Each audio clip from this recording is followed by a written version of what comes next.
Coming up on Expedition Files. A knight discovers a sacred cloth in the 14th century that people believe could be the burial shroud of Jesus Christ.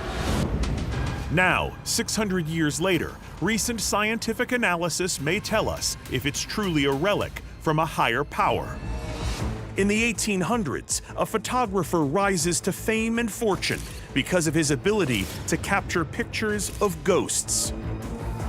Could new evidence suggest it might actually be true?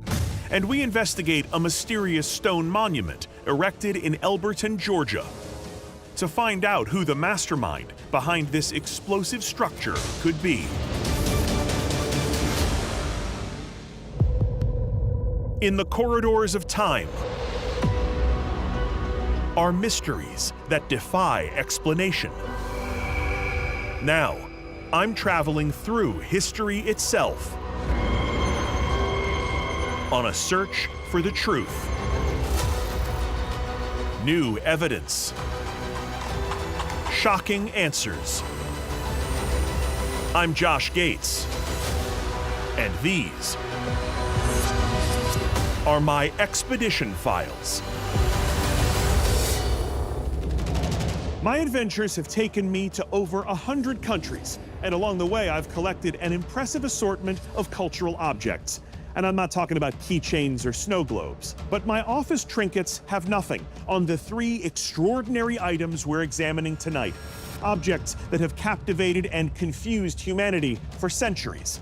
From a controversial imprint of a divine figure to photographs said to capture ghosts, and a circle of stones that were mysteriously created and then mysteriously destroyed. Each relic faces the same question: what is the true story of this extraordinary object? And we begin in the year 1354, inside the awe-inspiring nave of the Lire Church in France. And I'm here because legendary crusader Geoffrey de Charnay is returning from the Middle East with what will become perhaps the world's most famous or infamous holy relic, the Shroud of Turin, the cloth said to wrap Jesus' body after he died, capturing the imprint of his face. In the centuries that follow this discovery by Geoffrey, controversy will swirl around the shroud. Many will claim it's fake, created to promote Christianity. Others are certain it's real, offering irrefutable evidence of Jesus and his resurrection. So who's right? Well, the latest advances in technology may finally provide the answer.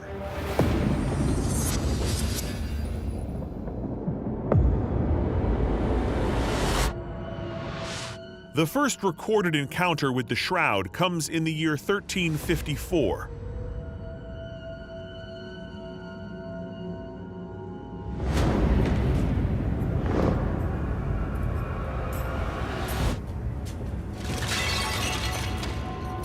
It is believed French knight Geoffrey de Charnay discovers the fabric when the Knights Templar journey through Constantinople during the 14th century Crusades. The knight finds a burial cloth among the treasures of a Byzantine emperor. When de Charnay looks closer, he's overcome with emotion because the faint image of the man embedded in the fabric looks like Jesus Christ. De Charnay wonders, is this the burial shroud for the Son of God? After Christ's death, the Bible describes how he is prepared for burial.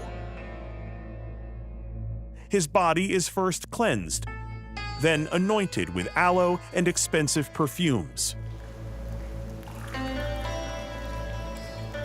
He is then wrapped in a white linen that's covered with resin to hold it close to the flesh.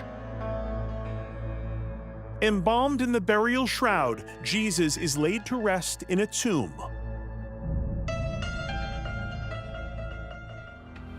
When de Charnay inspects the shroud for more clues, he spots bloodstains on the fabric, like the wounds Jesus allegedly suffered during his crucifixion. Holes in his wrists, a lance wound to his side, and puncture wounds to his forehead.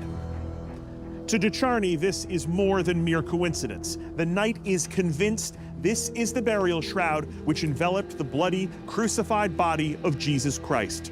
Geoffrey spirits the fabric out of Constantinople to Lire Church in France, believing he has recovered the holiest relic in all of Christianity. Despite doubts about the fabric's authenticity, thousands of Christians make the pilgrimage to view what they believe is the image of Jesus. But in 1532, a fire nearly destroys it. The flames are so hot that it melts part of the silver container where the shroud is kept. The sacred relic is then moved to the safety of the Catholic Church's Turin Cathedral, where it becomes known as the Turin Shroud. For the next 400 years, scholars around the world are captivated by one question: is the shroud real or fake? In the 1980s, advances in radiocarbon dating technology give Vatican officials the opportunity to confirm the shroud's authenticity once and for all. Scientists get permission to remove a piece of the shroud's fabric for carbon-14 testing. Will the ancient mystery of the shroud finally be solved? On October 13, 1988, at a press conference at the British Museum, the world learns the truth. Radiocarbon dating conducted on the fabric sample indicates the shroud was created between 1260 and 1390 AD. That's over 1,200 years after the death of Jesus. For the faithful, the results call into question the authenticity of the artifact. Yet for others, the findings raise an intriguing question. If it's not Jesus, who is the mysterious figure depicted on the shroud? Some have argued that the shroud in fact captures a soldier from the late Crusades who was crucified in the same manner as Jesus centuries after he died. This was said to have been done to warn off Christian invaders. If you come to the Holy Land, you will suffer the same fate as your Lord Jesus. And there were even more sensational theories. Some scholars have proposed that the shroud was made by artist and inventor Leonardo da Vinci, asserting the face in the shroud perfectly matches the one depicted in da Vinci's famous painting, the Salvator Mundi. But some experts who analyze the ancient artifact still see compelling signs that the shroud is real. They claim the evidence can be found in the fabric's markings. Close inspection of the shroud reveals the image is embedded in the fibers, not painted on the surface, which would likely appear in a forgery. Some have argued that the image is impossible to replicate and was likely created by a powerful burst of ultraviolet light or electromagnetic radiation beyond the capabilities of any technology at the time of Christ. Experts demand new tests to confirm or dispute the 1988 radiocarbon dating. Yet the Vatican refuses to provide any more access to the shroud. Could one of the most powerful religious organizations on Earth be hiding something? In 2022, archaeologist William Meacham discovers 5 pieces of fabric cut from the shroud during the 1988 testing, and submits the strands to the Stable Isotopes Laboratory at the University of Hong Kong. Testing the composition of the strands can uncover their geographic origin, determining exactly where in the world the shroud came from. And when the results are revealed, they are stunning. Historian Joe Marino, one of the foremost experts on the shroud, has studied the isotopic results. This test was one of the most compelling pieces of evidence I've seen, especially for the 20th and 21st century. The reason is because the Shroud of Turin is made of flax fibers, and isotope testing can indicate where the flax had originally been grown. And the results revealed that it came from, Israel, Lebanon, and the western parts of Syria. So when I saw the results, I was just absolutely captivated. For believers, this is the best news possible. The shroud comes from the same place that Jesus lived and died. And groundbreaking new findings might finally provide the identity of the image on the shroud.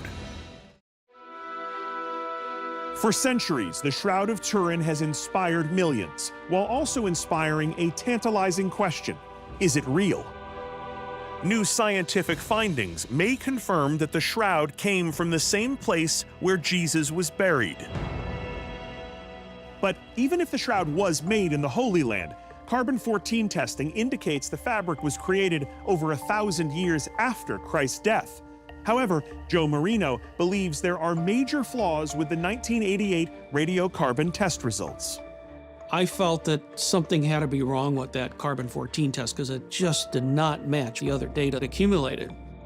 And in all scientific experiments, when a test is done, labs are supposed to release what's called the raw data, meaning all the data that they worked with and what they used to come to their conclusions. People asked the British Museum for the raw data, but they wouldn't release it. Even more intriguing, recent analysis of bacteria found on the shroud may raise further questions about the accuracy of the carbon-14 dating. If the shroud's authentic, it's been in the open for approximately 2,000 years and obviously would accumulate a lot of debris on it and environmental factors, mold, mildew, skin cells. So it's not really well suited for carbon-14. And the dating of the linen could be 1,000 years off. The whole forgery question is kind of silly in some ways because it really just does not fit the context of medieval forgeries trying to fool people, which were all very simplistic things. You could draw a stick. I mean, you should see some of the renditions of the shroud, either sometimes just a frontal image, and they try to pass them off as real. And I've seen some representations of, and they're horrible. They almost look like a cartoon, and yet some people believe them. You didn't have to do anything really elaborate to convince people that something was real. If the shroud originated in the Middle East, it's more likely that, you know, Joseph of Arimathea was able to purchase a rich linen. I mean, Jerusalem was a crossroads for travel in those days, and he easily could have gotten something from Syria or in Egypt in those days, and it was a rich man's cloth, which he probably bought for himself and decided to use for Jesus. And photographic analysis of the shroud dating back to 1978 provides even more possible evidence of its authenticity. When the scientists put the picture of the face in the image analyzer, they saw over both eyes what appeared to be buttons or possible coins. And coins were used in Jewish burial customs of that period in which Jesus lived. And they would put coins on the eyes so that keep them from seeing the afterlife until they got there. Further analysis of the shroud images reveals the coins placed over the eyes are pilot leptons, small bronze coins minted only between 29 and 32 AD, linking the artifacts to the era in which Jesus is believed to have lived and died. Jesus was believed to be, by most scholars, to have been crucified in either 30 or 33. So the fact that this coin is actually there and it was in use at the time, that's about as much evidence as you could get that the shroud could be authentic. You know, if I were a betting man, I'd bet every dollar I ever had and ever will have that it's authentic.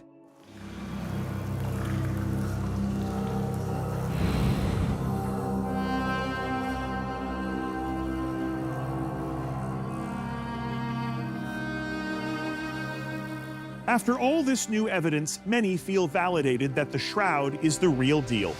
Has science really come to the rescue of belief? Well, not so fast. Critics would argue that the radiocarbon dating undertaken in the 80s was comprehensive and accurate. And even if the shroud is genuine, it raises another question. Is this what Jesus even looked like? Historical and archaeological evidence suggests that someone from that region at that time may have looked very different from the image we've come to associate with Christ. After almost 1,000 years of controversy, perhaps the only thing we can truly be certain of is that the debate between holy relic or holy hoax is sure to continue.